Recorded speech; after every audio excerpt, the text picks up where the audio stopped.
Hey, good morning. Peace and blessings, family. Welcome to Sunday Sitting with Sisters. I'm coming to you all because today we're not really doing Sunday Sit with Sisters because we've all been busy. Sister Dana is traveling, and I've been super swamped doing a Nurturing Greatness internship program among other projects that I have going on. But I did want to take this time to come to you this morning just with a short message. And then next week we'll be back up. As you can see, I have a picture of a family on the side of the screen. And some of y'all may be wondering what's with the picture, Ro? Why you got them up on the screen? And I just wanted to remind us, even though here at Sunday Sitting with Sisters, we talk about a lot of stuff. But to me, the most important part about what I talk about will impact family. Will impact family. So I think during this time that we're in right now, I would hope that we're doing our due diligence to take care of our families, your personal family, your chosen family. I have a little bit of everything. Your family in the street, your community.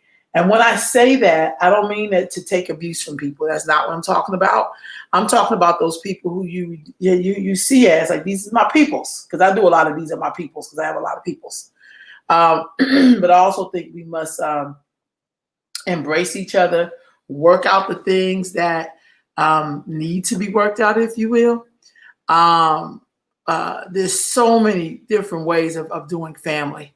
And I pray that during this time, because we don't know how long the quarantine is going to end.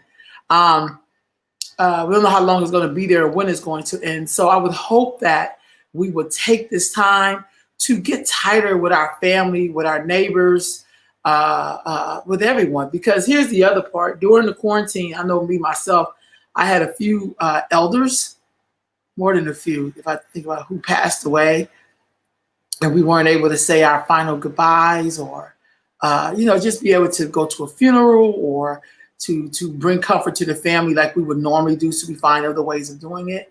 And I think this is the time where we may want to think about those good times, where we sat around the table and we laughed and we shared. And I have a lot of fond memories of that here in California, but mainly a lot in Philly as a child. I don't know about you all, but the things I experienced as a child really does impact who I am today. And it really does influence how I see the world, how I move in the world, what I think about the world. It does all of that to me. And so I think we need to hold our children tighter than we've ever held them before. And holding them tighter does not mean that we can't, it doesn't mean that we can't check them or, provide them with a discipline. I don't mean discipline with the belt. I mean discipline and like, I'm at to take some things away from you because you're not doing what you're supposed to be doing. Like stuff like that is what I mean. I think our children really appreciate it, even though they may be pissed off at you in the moment. In the long run, I look back at my mom and my mother was a disciplinarian to the umpteenth power. But when I look at her descendants, her children, I know why she was a disciplinarian. I know why she didn't let us get away with stuff. I understood why now she would say, we're not like other people. We don't do stuff like that. And it wasn't a better then. It was like, no, I paid some dues for you to be exactly who you are right now. And you don't get to go off and do you. So yes, I'm dragging your butt with me to church, or I'm dragging your butt with me to the thrift store. I don't know about y'all, but I used to go to the thrift store with my mom. I used to be so freaking embarrassed. But so now I'm in the thrift store. But I mean, I learned so much from her. I watched my mother share the little bit that she had. My mother would share that. And my father in his latter years, because he had died. He lived 25 years past my mom almost. So I watched him practice those same things. So in this time, we need to be checking on each other.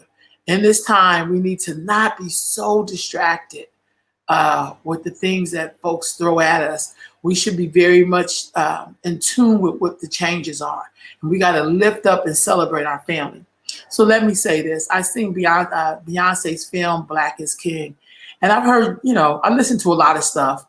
Mainly the reviews were awesome because people understand that Black folks need positive energy. We need positive reflections of ourselves. That is key. We need to see each other. I showed this film on Friday to my Nurturing Greatness interns who are all Black girls between 18 and 15. And I got them to talk to me about it, what they thought about it afterwards. And they were pretty pleased. Now, there was a few young ladies who didn't understand Black women having shaven head, or why were the people so dark, and they were dark themselves. And it showed me that, first of all, I'm glad Beyonce did it. I don't care what, I'm not a Beyonce fan at all. But I'll say this, I like the film. I like the fact that she pulled Africa into a lot of people's lives who were not even looking at Africa. That's number one. So I always say, I don't really care how you get there as long as you get there. And I also think it started the conversation around Black folks on the continent and us here, and seeing the similarities. Again, that's a celebration. That's a celebration. I looked at it as an 1.5-hour empowerment video. That's how I seen it. I mean, the imagery was beautiful. The people were beautiful. I'm just so grateful for her doing it, and seeing how beautiful our people are. And I would pray that our children will see how beautiful they are. You know what I mean? And watching this, it's just been so awesome. Just watching it, it's just been awesome. So anyhow, on this Sunday, I pray that we will take every day, if we could, and celebrate each other, celebrate our children, celebrate ourselves, celebrate our ancestors. That was another thing she talked about, and it was ancestors. And for a lot of our young people, we're not really understanding what ancestors are really all about, or even what does it really mean, and why we should revere them, why we should celebrate them. What do they mean to us, our ancestors? And so that's another thing that we know we have to do a better job of, is sharing our ancestors with our young people. They need to know who they are. They need to know from which they come, you know, how they got here, what sacrifices were made so they could be here. I just think all of that is just so important. And so on this Sunday, Sitting with Sisters this week, because we're all been so busy, but I couldn't let this time go by without bringing you this message of us celebrating family, with us celebrating community. I could not let this time go by and not do that at all. And I hope that we wouldn't, as you look at this picture on the screen, this is family. This is all of us here. We got to celebrate our community. We got to lift each other up. And we have to really work on, and this is true for myself, so I'm not without flaw on this. I think we have to also to celebrate and figure out how to deal with people that we may not like, but we may be in certain circles with. We have to learn sometimes how to stand down on certain issues. You know, I know this to be true. I know that sometimes I don't have to comment on everything, so I'll let some things pass. There are some things that are not in my lane, and I don't make nobody make me feel like it has to be in my lane. I don't have to take up everybody's fight as a Black woman. I don't have to do that. I don't have to ensure everybody's okay. I'm not doing that. And no one's going to bully me, old or young or in between.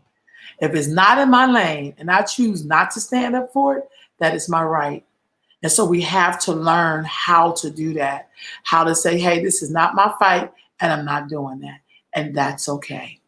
So as we celebrate the diversity and who we are as an African people, as a Black people, I have no problems with the word Black. I'm not, because I know that Black is the essence from which all color comes. So I don't think Black is negative. I don't think Black is bad. I do think Black is power. I do think Black is the original. I do think Black is because Black is the reason how we're able to exist in this space and time. So for me, I just don't see it that way. I don't let people tell me this is what it should mean. I don't do that. I understand what the word means, and I'm not afraid of using the word Black at all. I'm very proud that is my origin, and I'm okay with that. That the universe, which is blacker than 1,000 midnights, is my origin, and I'm so okay with that. When I tell you so okay, I mean I'm so okay. So nobody can tell me, when you say that, it means this for you, not for me. Like this picture I'm showing, and this is the last picture I'll be showing. When I look at this and I said, she is my queen, she says he is my king, and the boy said, I am their prince and I am their princess. That's my base. Nothing else. Nothing else. I have to fight for the right for black women to be black women, for black girls to be black girls. I have to make sure their fight is being carried out, that they are respected, that people don't come dumping on them, that we don't get treated as the floor and everybody else gets to be the ceiling. Don't work like that. So while we're in this quarantine, I would hope, as you looked at these beautiful images that I shared today, that you would remember that this is what our great mothers and fathers look like. This is the original. Nobody should be shocked to see people. There's people darker than these people right here. We should not be shocked by that. We need to check our own colorism. We need to check our own supporting of white supremacy. We need to check our own internal racism. And I go like that because sometimes I just feel like we use words that take the stigma out of something that we should all be very upset about, that we shouldn't dress it up. We should call it what it is. And I always sometimes reference Jewish people because I've been in their culture quite a bit. And I love the way that they do not dress up things that harm them. They refuse to dress it up. And so for me, I can relate to that. I don't like dressing up things. I don't like to say it's because of a system. I don't want to hear none of that. I come from a people who understood where we were and fought like hell. They never once turned to me and said, I can't do what I do for you because of racism. They've never told me that. They was like, we fighting like hell because we're human beings and we deserve what everybody else deserves. That's what they turned to me and said. So I'm sorry, y'all can't share a lot of y'all's comments because I don't understand why they're not coming up on my end. Probably something I didn't do. Or, you know what it is? Hold on, family, because I want to make sure.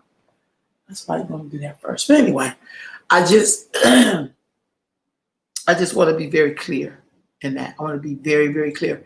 Good morning, Leona. So I just want to be very clear in that. You know, I think sometimes as a people, we really forget about the root because we get so caught up in right now. I also want to say we have to really be present in those things we really want to fight for and not expect that it's other people's job to fight your fight. If it's your fight, fight it. But don't expect for other people to do it. You're supposed to step up and fight that fight. It's no one else's job. I mean, those of us that do stand in and go to war, that's one thing. Because, you know, that's sometimes I feel like that is, for me, that's my ancestral calling. That's my ancestors talking to me and like, you know, this ain't right, do something. And I will. But I also think the people that this is happening to has to do something. You know, there's a video of a young sister who, I don't know if she was getting arrested for something. And somebody turned it into a video saying, you're going to lose your job, whatever. And even though it was the way somebody remixed it was real interesting. But the fact that she was standing up for herself, I mean, some of us laughed at it, but she basically was fighting. That was her way of fighting when she said, you're going to lose your job. And she kind of like singing it, whatever. I think we have to remember that we have to resist any way we can, any way we can. And for God's sake, stop allowing people to give you new terms to describe yourself. Stop it. If you are a woman, you are a woman. You don't have to be what somebody else say, no, you're really this woman. No, you don't get to tell me that. See, those are the essence of being human beings, is that you really get to define yourself and you don't have to take other people's definitions. You get to be who you are. You don't have to consider everybody. That to me is a direct tool of slavery. When every time you do something, you have to consider how other people are going to respond to it. And I think that tears Black people down. Because we're always having to consider how other people feel about what it is you're getting ready to say. You know, now there's one thing to, you know, be mindful when you're talking with other people, because I'm mindful all the time. When friends of mine share certain things with me, and I know I may use it in language, I'll change it because I really care for them and that's not my intention. But I also think your rights end where mine begin. You know what I mean? So we have to really be absolutely mindful of you know, when we choose to do that, like when you're considering someone else. But if somebody's choking the hell out of me, I'm not going to be mindful that if I call the police, that they may be killed. That's the last thing on my mind. I'm not going to consider your safety when you're infringing on my safety. See, stuff like that. Those are the hard conversations that we don't want to have in some of our communities. I'm going to say some people are having those conversations. So if you notice, I know Black folks, it's hard for some of us. When I use that word, some people get pissed off, but we don't live in an absolute all. We don't. We live in the some. There are some people who eat beans. There are some people who don't.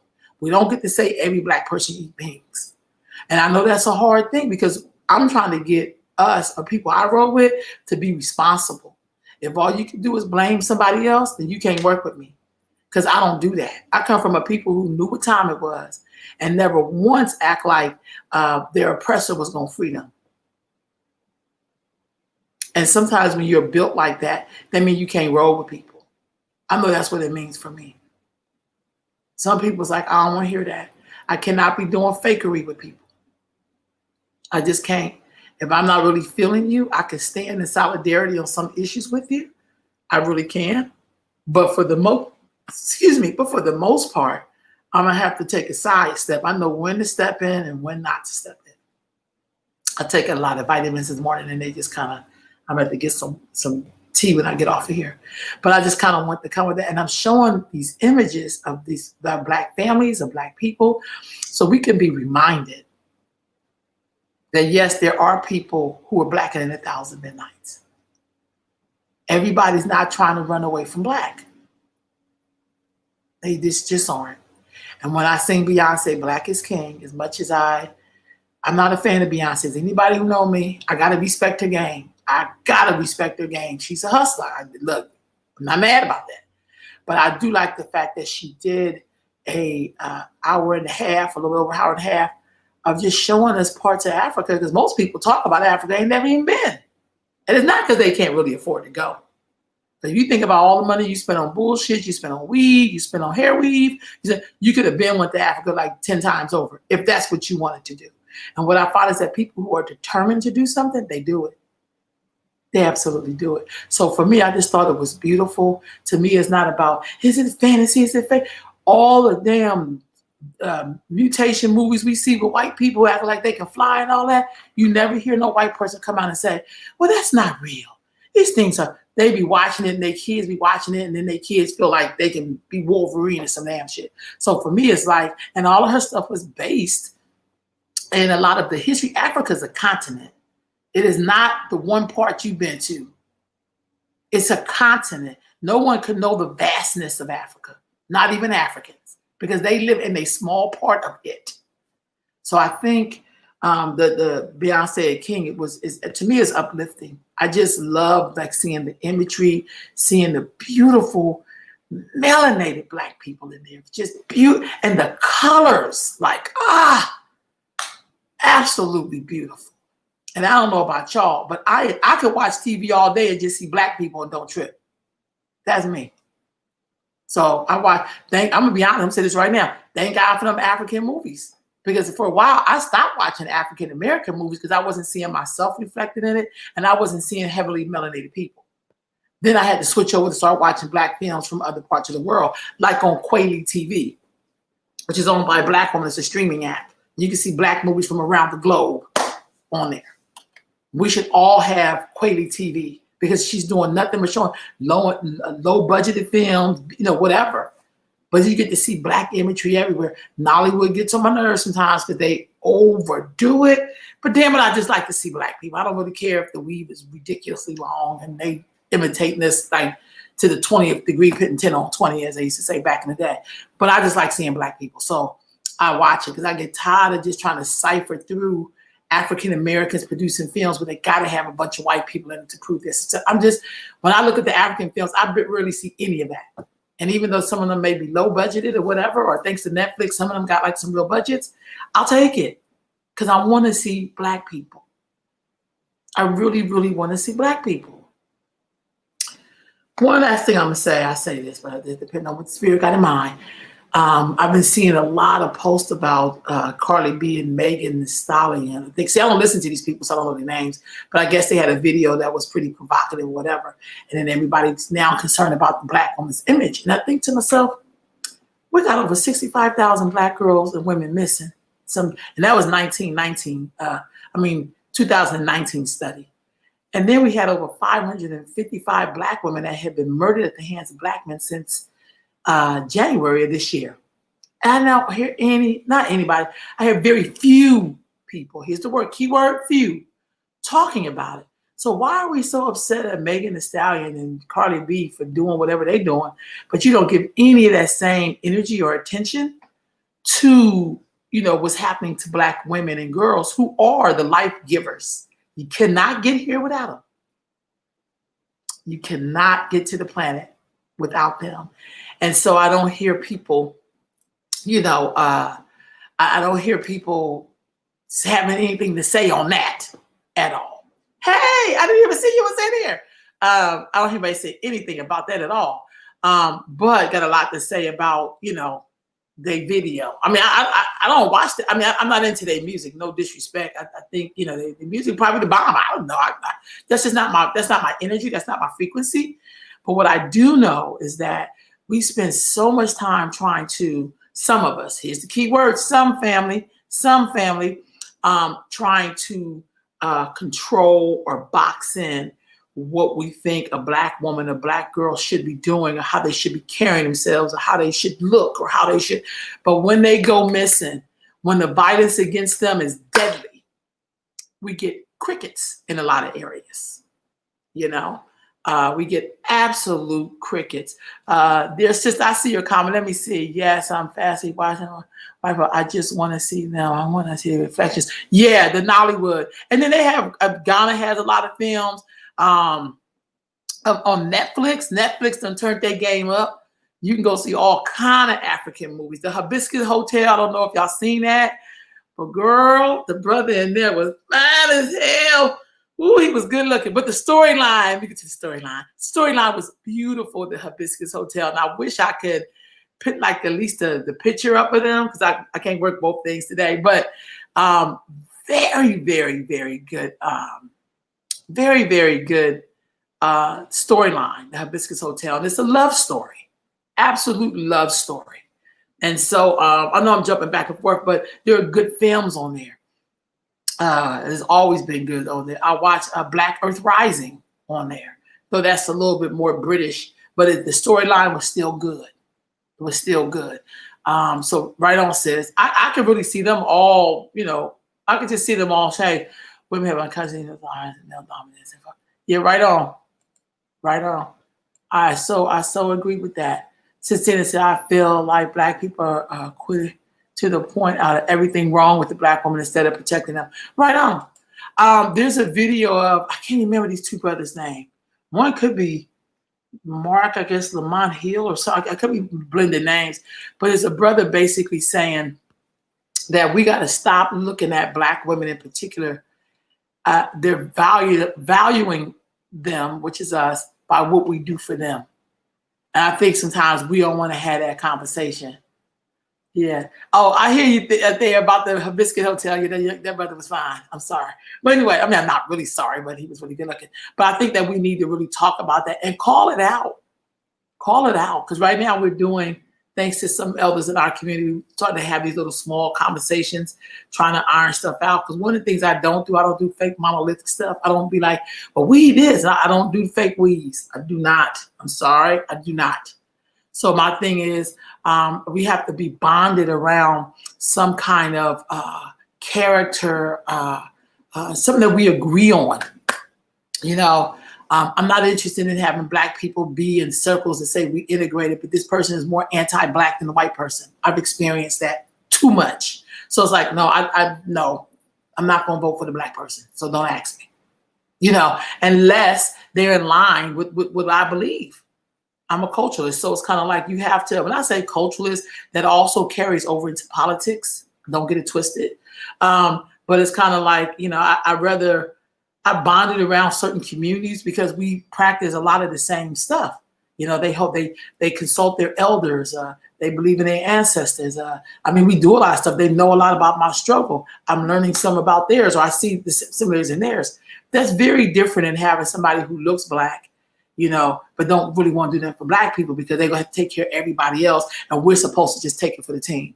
When people start telling me like, we're just going to have to wait, I get the hell away from them because I'm not waiting no more. That's what you told my ancestors. So now I know who you are. So I don't get to wait. You don't get to tell me to wait. You don't get to tell me that. So anyway, family. So on this Sunday, Sit with Sisters, I just want to kind of come, let y'all know that I've been busy because I've been working with all these young women. And all of them are cool, but some of them were amazing. Amazing. They got to be taught for 3 weeks by some masters around everything from women empowerment to economics to history. The youngest teacher I had was a young sister named Takara J. Takara J is like, I think she's like maybe 23 now, but for the last 3-4 years, she's been taking at least 15 to 20 people to Africa, to Ghana in particular. She has an organization called West to West, her and Sister Tia. And Tia is like maybe 26 or something like that. So she taught them once a week for an hour and sometimes an hour and a half. And they learned so much. And when I did the review with them, they talked about how much they learned about African history in terms of women and how empowered they felt, They had to, tell me what they learned from each of them.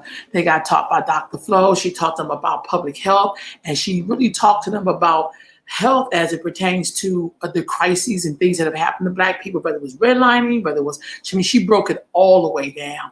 And to see young people say, oh, that's because this school looks different from that school, which is literally down the street from each other. But one is like an affluent neighborhood, and one is in a neighborhood that's been devalued in terms of people pulling out resources, and she gave the whole historical content to see young girls connect the dots and how it made them feel. And then they did a lot of work on their womb and loving their womb and understanding that it's not just, it's not like wearing lipstick and the hairdo. Your womb is what makes you uniquely a God, if you will, because you have the ability to allow life to live in you and to bring it to the side. And that's humongous. And so for me, you'll start to hear me write womb man a lot, because I think sometimes we leave out the womb, but it is the most important thing, most important part, if you will. Let me say it like that we should definitely give some attention to, because that's why what's the name of that streaming app? I'll type it right in here. Quayle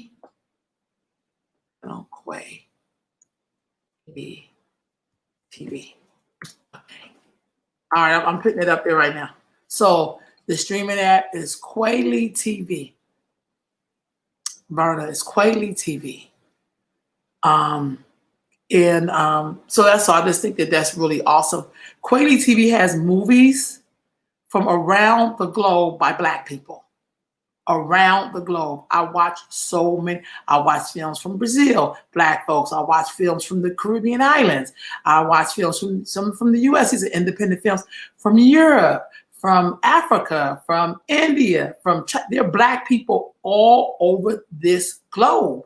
And so the beauty of that Quayle TV is, I think I may have that spelled wrong. Sorry, y'all. The beauty of that, it's either one of these, but you'll find it. It'll correct itself. Wait, that's about to say it again. I don't know if I did or not. But anyway, so it's a really good app, and it will really help you to celebrate all that what we are. And I'll tell you this, and this is really my truth, because I'm in California, and I think I know that Black people come in a lot of shades, but we also have anti-Black in Black people and Black. Whoever makes so for me, I have not seen a lot of super dark-skinned Black people in Black people films. When I see light people, they don't always represent me. I'm not trying to be funny. I'm not a colorist and no shit like that. But I know more times about, I'm mixed with this. They're not talking about how Black they are. So I'm just going to be very honest. So for me, when I see melanated people, I know that that's me. Like this, hands down. It's me, hands down. So that's why, to each his own. But I would like to have a choice. I have not seen a Mabel King on TV since Mabel King went off.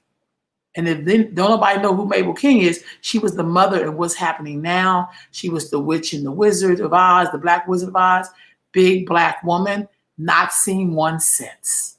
Never seen a love story centered around a full-figured woman like that. And see then those of us who claim to be so down, black, that's our part of our bias that we don't want to talk about. And we need to talk. So we want to include everybody. Let's make room for her, because we've never made room for her. Because even when I watched her on What's Happening Now, she didn't have a husband. She didn't have a boyfriend. She had a father of her children, And so, that's kind of where I'm at. So anyway, family, that's all I want to say for today. We'll be back on next week. I got to get back on my scheduling because now I got my formula down of what I'm doing. And it's been awesome. I'll just say this. Our Black girls need us. And they don't need us to be judging them, but they need us to listen to them, to spend time with them, just to be with them. Because a lot of the stuff that we talked about and that we worked on had everything to do with how she had an ex-husband. Who, hey, before I get to the closing, y'all, but Vernon, you just struck something to me. She did have an ex-husband who came in and he was like a crook in the beginning. If you remember, he was trying to steal Roger's money for art supplies or some kind of course he was sending off for. And then, but then Roger didn't want his mom to think, But then when they wrote him back into the script, he was an upstanding dude. And she fought for that. Mabel King fought for that. That if he's going to be on here, make him upright. Don't make him a criminal or a crook. So as much as people hated good times, that's why backstories, when we be doing this, I don't want to see this. That'd be your fake perception. When Florida Evans, which is Esther Rose, she had to beg them to give her a damn husband. She was like, at least give me a husband for my children. You know what I mean? So I don't think sometimes in that life of imagery, and that's why I love when people produce their own stuff, they can render it how they want to render it. But she had to fight like, damn, I'm not going to have 3 kids and no damn daddy. Like, come on, at least give me a husband. So we don't understand that people in their way be fighting for at least the smallest pieces. But we act like, well, at least he could have had a job. Like we be on to the next thing instead of maybe producing your own shit.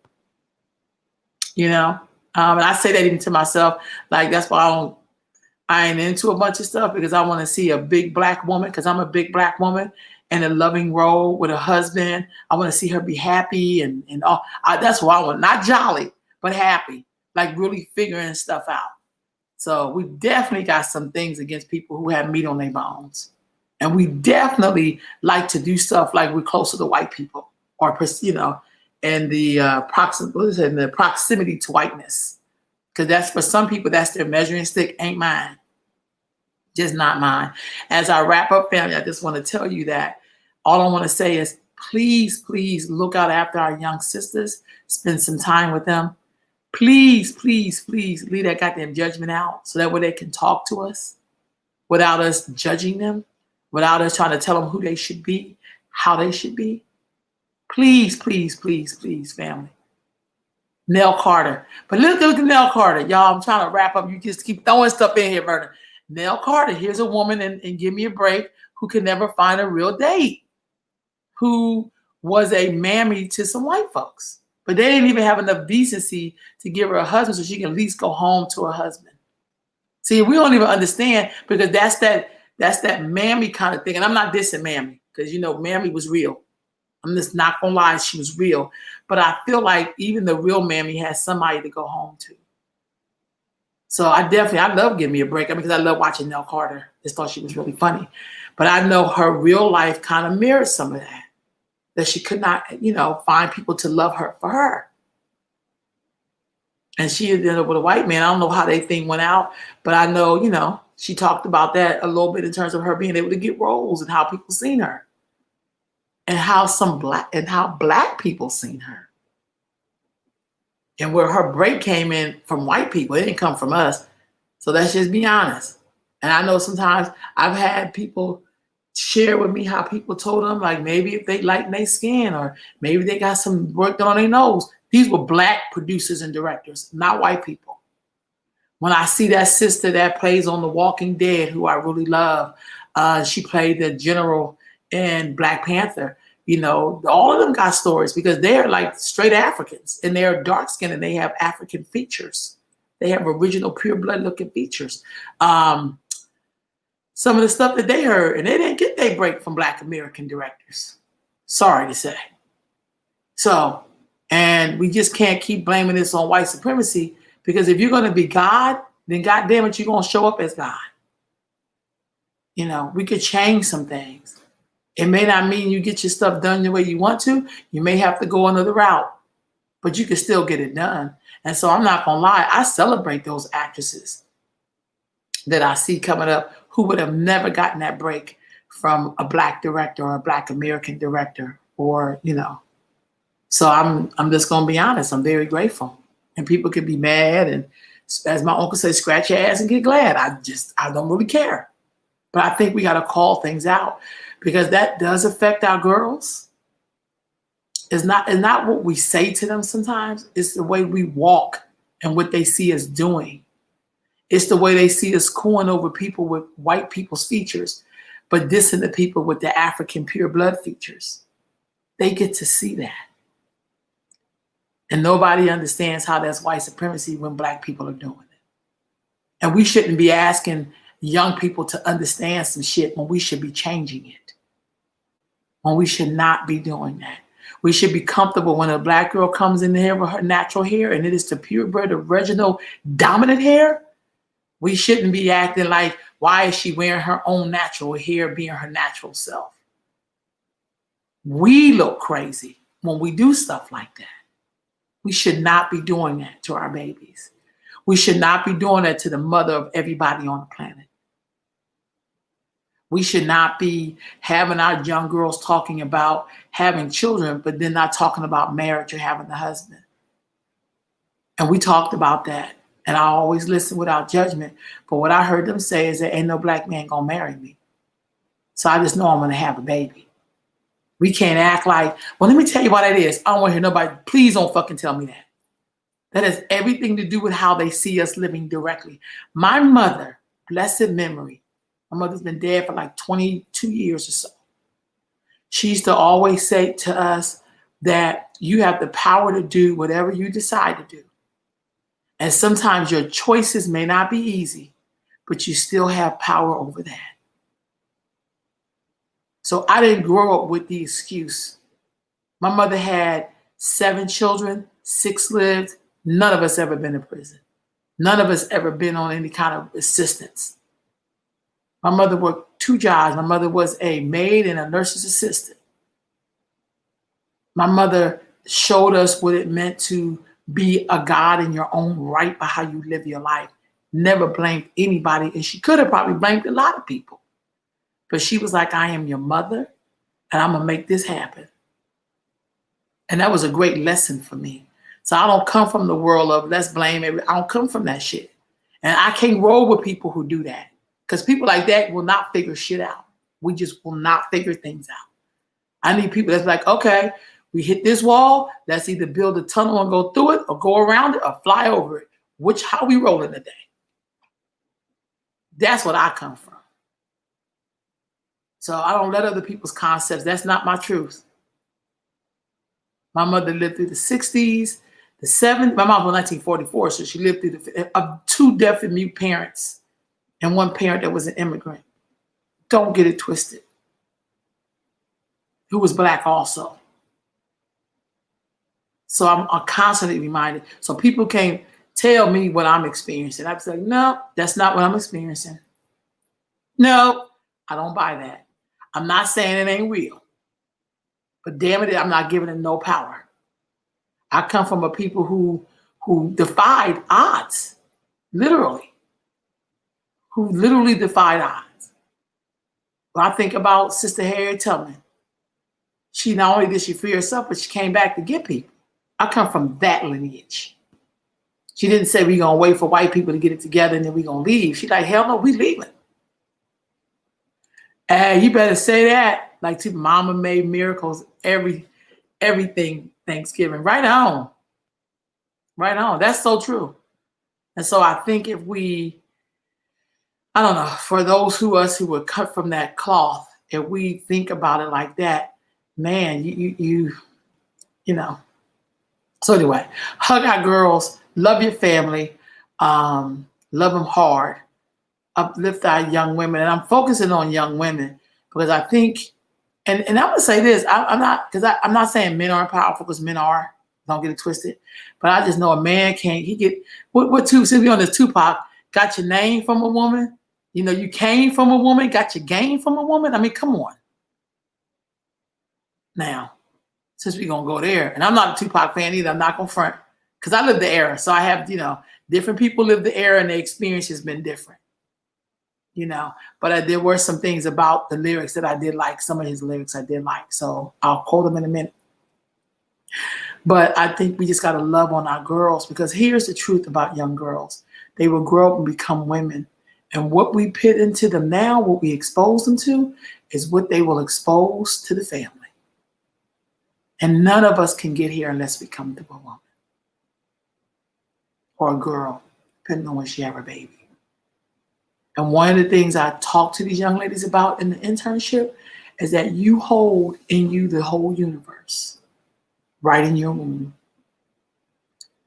So if you're not feeling good about yourself, you're going to pass that on to your baby. If you're in a lot of turmoil, your baby has to live in that. But if you want to make a healthy, the child that you want to have good energy and good spirit, think about what you're playing in your ears. Think about what you're exposing yourself to. And they got it. That's what I know. They got it. And they got to put it to practice. And I get that. But damn it, they're working with a lot more than what they were before they walked through the door. And somebody taught me that. So now I'm teaching them that. And we are the least protected out of all the women on the planet. The Black woman is constantly just out there battling and not having protection while she battles. So with that, family, I'm going to wrap it up. Next week, Sunday Sitting with Sisters will be back on. I didn't even get a chance to share this. If y'all have any comments, let me know. Let's see if I can do this real quick. Let me know if you have any comments, you have any questions. I just know that we are the baddest thing smoking on the planet. I'm not even going to sit up here in front. Be very proud of that. Don't let people tell you that somehow that's not who we are. That's all of who we are. Everything about us is great. Even when we make a mistake, it's still great. Don't let people try to tell you who you are based upon who somebody else is. Don't let them do that to you. Stand in your greatness and do not be afraid. Take your chances on talking to people. And it don't matter if they reject you or not, because this is what I do know. When you tell people your truth, they may feel some kind of way about it, but it does seep in. So don't be afraid. That's why I always tell people, don't be afraid. Don't be afraid to be yourself. Don't worry about what other people think. Don't be afraid, because we are the descendants of the first people of the planet. We are our ancestors' wildest dreams. We are paving the road for generations we're never going to see in the flesh. But you want your name to be riding in their mouth like if you were still here. My mother's been dead like 22, 23 years. My nieces and nephews, there's a whole bunch of them that never met her. They speak her name like if they sat at her house. When we make certain dishes, they be like, that's how grandmama would make it. Never even met my mother. She is everywhere. She's in everybody's house and pictures. They know stories of her because we share her stories. She is our great ancestor. So even when we struggle, we say, what would Mama May do? How did Mama May make it? She's like our holy Bible. She's like a holy book. We look upon her life and gain lessons. That's who my mother was. My mother was the woman who braved the West alone and sacrificed everything for her children and her great-grandchildren and her great-great-grandchildren and the 7 generations that will come from there. And that's why I believe this is just me. This is just Ro. It's beautiful to reach back to Africa. Not taking nothing away from it. I've been to Africa several times. Loved it. Awesome. But I also know you need something you can sink your teeth into that's closer to who you are right now. My great-great-grandmother lived to be 102, who was in her 50s when freedom came, the Emancipation Proclamation, right? Here is a woman who lived to be 102. Straight off of the plantation in Fairfax County, Virginia. And if you know anything about Virginia and slavery, they had a lot of breeding farms there. Okay? And she had a daughter. Because my great-grandmother's name, my great-great-grandmother was Winnie Parks, enslaved African in Fairfax County, Virginia. And then she had several children, and one of them was my great-grandmother. And her name was Georgia. I thought it was Georgiana, but it's just Georgia. And she lived to be 82 years old. But this was the great-grandmother who was married about 3 times, who had 2 sets of children. She had 3 sons for one man, and then they divorced, and she moved up to Philadelphia, and then she married another man and had my great aunt Winnie and her daughter Alice.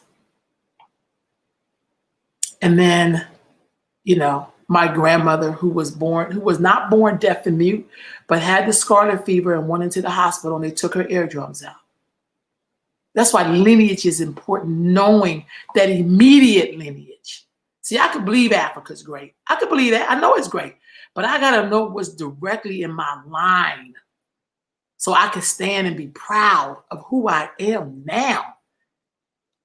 I don't do generic we-isms. I want to know, who was my grandmothers? What did they do? My grandmother was deaf and mute, but she wasn't born that way. Because we know that they experiment on Black folks in hospitals. Why? Which is why a lot of Black people don't trust hospitals. When I was growing up, you'd be like, I can fix that. I'm going in the kitchen, get some Alka-Seltzer or whatever. But did not want to go. And then we thought it was them being backwards. Like they ain't hip to no, they know some shit we don't know. So I know that in my line by my grandmother. But the beauty of who our people are, at least in my line, is they had a way of naming their children after each other. So as I started doing the lineage, I was able to connect certain dots based upon names. We have a lot of Winnies. That goes all the way back to my great-great-grandmother who lived to be 102. We have a lot of Alice's. We have a lot of Georgia, but it's really Georgiana because everybody connects. We have a lot of Thomases. We have a lot of Williams. My great-great-grandmother, Winnie Parks, she had a husband, and his name was John Parks. And I found them both on a slave schedule out of Virginia in 50? So slave owners would have to turn in their slave schedule, like your inventory. It was their way of doing the census, but they had to also do the slave schedule, like how many people you have there that are enslaved. And I found my grandmother, my great-great-grandmother, and her husband, John Parks. And they were owned by a Mr. Parks. To know that history is not to be ashamed, it's to be empowered. I have to remind people, you owe me. I ain't going nowhere. You gonna pay me. That's what that means. And so, yeah, when I'm talking about uplifting Black girls and women, it's because that is the line. You know how you live in a house and you want your house to be beautiful because you live in it? Like, say, a womb. You don't want to be in your house and it's sloppy. You don't want to be in your house and it ain't clean. You don't want to be in your house and it's just, this is where you create at. I'm constantly adding stuff to my house. I just not got to clear out the window. Now you got too much shit in here. I got to clear it all out. That's how powerful we are. Right on, sis, right on. Never ashamed of it. Hell, I always say that's your birthright, damn it. Like in terms of what they owe you. And I ain't talking about no 40 acres and a mule. Shit. America is who she is because of slavery. Because of all of those hundreds of years of free labor under turmoil that our ancestors gave. So with that, family, don't get me on my soapbox. Because I'll be like, whew, man, but that's why I know I have to walk a certain way and talk a certain way and show up a certain way. And when I see just my people, I could be pissed off at you, but I love you. I ain't going, that's why I don't believe in cancel culture. I think that's a joke. If people could cancel being Black, are you serious?